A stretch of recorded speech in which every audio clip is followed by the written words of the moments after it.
Hi guys, and welcome back to another DrAce video, and today we're going to be playing Ride 4. Week 39 of the weekly challenge is upon us here today, and it's time to use the Triumph Speed Triple 955i in Cadwell Park for the full circuit.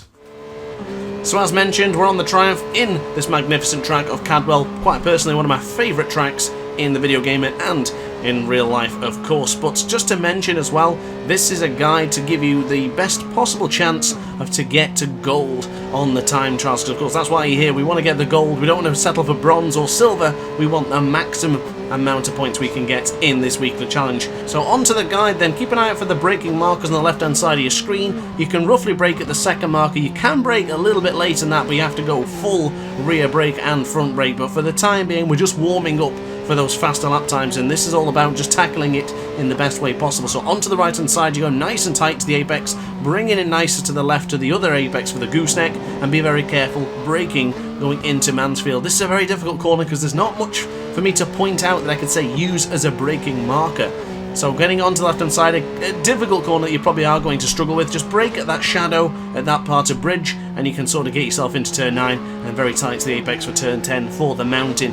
Now, because this track is a difficult and a very short one, I have done a couple of laps here so I can give you the best advice possible, because this track is more about feeling rather than just pointing out a particular braking zone for you to use. And also be very careful of that happening. This bike has a lot of power beneath it, so be very careful on the acceleration when in the shorter gears. I found out almost the hard way there and almost crashed out, but across the line that is enough for the goal lap time. So here we go, into the left hand side, use your cones as a bit of a marker there to position yourself into the left hand side. Make sure you're not braking too late, but brake gently and controlled. You can brake gradually opposed to just slamming on the front brakes around this track, and that's something I would definitely recommend you do here in Cadwell.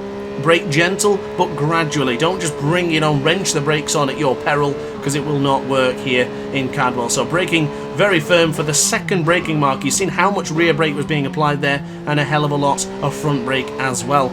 Use the bottom right hand corner of your screen as a guide to see how much brake is being applied in corners and also how much acceleration is being applied during some of the faster parts.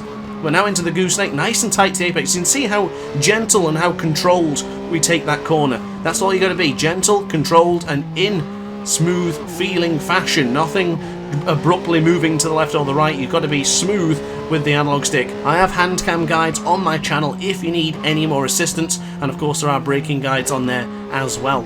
So from past experiences and probably a bit of know-how as well, this part of the track is extremely difficult to tackle, so you are probably going to lose most of your time going into the section. But the best piece of advice I can give you in this particular part is just take it smoothly.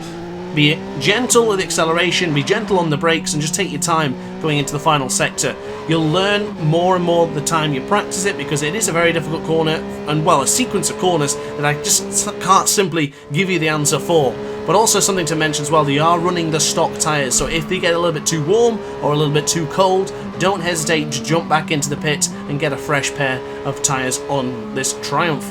But now onto the right hand side, this part is simply very easy enough in the sense of just being gradual with the acceleration and the throttle. You can see the track, you may have the racing line enabled, but for myself I've got the big thick lines on the track where the tarmac has been covered in rubber. Use that as a guide on where you need to be and where to position this Triumph. Now this is a little bit harder for me to explain because there's no braking markers. This one, as I mentioned earlier, is just all about feeling. You can see where I'm roughly going, and you can see how much acceleration is being applied and how much brake is being applied, especially for Mansfield here. Still, to myself, I can't tell you where I brake apart from just looking at it and saying, now this is the time to brake. Now, I understand this track is going to be difficult and it's going to take you a while to learn specific parts, but just stay with it, take your time, and just enjoy the experience is what I'm going to say. But I have done numerous laps around here in Cadwell to show you in this video on how to tackle it as fast as possible, so I would just completely advise following this guide. Yes, unfortunately it's not going to be as clear cut as my other ones, because I can usually give you braking markers, but there's just so minimal amount of braking markers and zones for me to give you that it's difficult to actually depict it. So the best thing I could explain is to follow where I am on track all times. If you're on PC and you have me as a friend, or you know where to find me on the weekly leaderboards, definitely use my ghost as an understanding on where to brake. The best part I can give you though, the massive piece of advice actually, pay attention to the bottom right hand corner of your screen. right now on this video you will see the gauges for the acceleration, the braking and the rear brake. You'll just see them changing as we go. So going into turn 4 for Park, you're going to see I'm going to hit really hard on the brakes there for the second braking marker. Full front brake, full rear brake, slamming it on going into the corner. So now into the right hand side for the crisp curve, gentle acceleration, 75%, 80% maybe acceleration, just gradually being applied and held in a static position.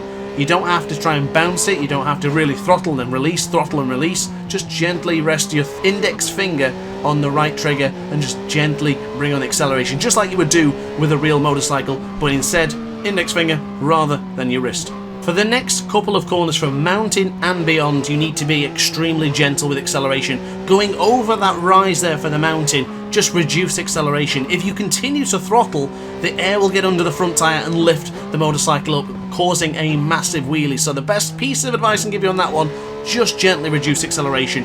You don't have to reduce it completely, just reduce it to halfway, and then once you're stable, the front wheel is back in a position and the Triumph is ready to go, bring on a little bit more acceleration. So we've got a couple more laps yet for you to show you. So going into the left hand side, going into the corner, you can carry way more speed going into that corner than you might think.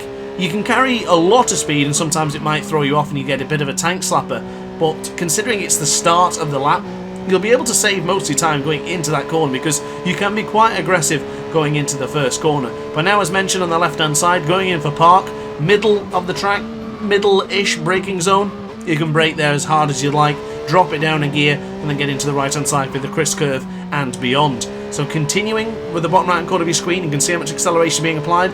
Pay attention to the trail braking going into the right hand side to then gently release on the brakes, then bring on the acceleration quite gradually. Braking very firm for Mansfield going into the left-hander, nice and tight to the apex as we then bring on the acceleration gradually once again. Pay attention to the bridge here. The second you get near it, bring on the brakes quite firmly, but not too hard, of course. You can see in the bottom right corner of your screen, the front brake is just hovering around 70%. It's not quite 100%. It's not getting slammed on. There's no part in this part, really, of this sector where you're going to be slamming on the brakes at any point.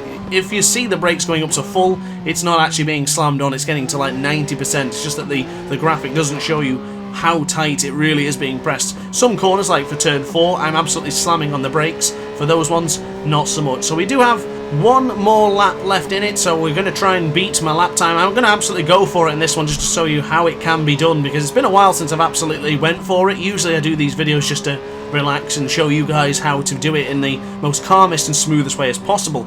But going into Charlie's for the turn 3, we're getting onto the right hand side, almost going onto the green there, but still onto the rumble strip. So now into the left hand side, up by a tenth and a bit, going to brake very, very late here on the second braking marker. You can see how much rear brake is being applied there, a lot of front brake, and there we go, into the right hander. Once again for the crisp curve, be very careful about running this too wide, because if you go too wide, you may touch the grass and end up crashing. So onto the right hand side, trail braking it in for the gooseneck, bringing it to the left hand side, nice and gentle acceleration, and begin to brake very firm for Mansfield for the left hander for turn 8. So now onto the left hand side, bringing on the acceleration, move it to the right a little bit just to position yourself on the track. See the bridge, brake at the bridge, perfect in the shadow of the bridge, getting into the left hand side. Be very careful trail braking in that corner. Try not to touch the apex there like I just did, because we did lose a little bit of time and the bike got out of shape. Going into the hole bends for the left hand side and then for the right hand side any moment's time. And now onto the left hand side again, and then hard on the brakes, just gently though, going into hairpin. We are going hard, but we're going gentle and firm, if that makes sense. As we now go into the right hand side for Barn, the final corner, bring on the acceleration, and that's going to be, it should now be a 126 lap. It is a 126.639.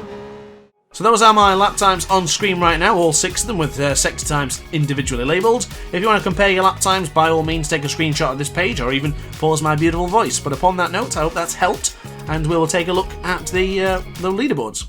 So right now, top of the leaderboards by 4.2 seconds. Pretty fine and dandy job if I do say so myself, but that is going to be it from me, guys. I hope this video has helped you. If it has, let me know in the comment section down below. And if you enjoyed the video, hit the like button and subscribe as well. Thank you very much for watching as always, and I'll see you in the next video. Ciao for now. Oh hi, didn't quite see you there. Good to see you're still here. If this video didn't quite sate your appetite, then why not watch some more DrAce content by clicking the video shown on screen now. Furthermore, if you would like to follow me on social media, you can do so now with the links down in the description. Consider subscribing so you don't miss a single DrAce video.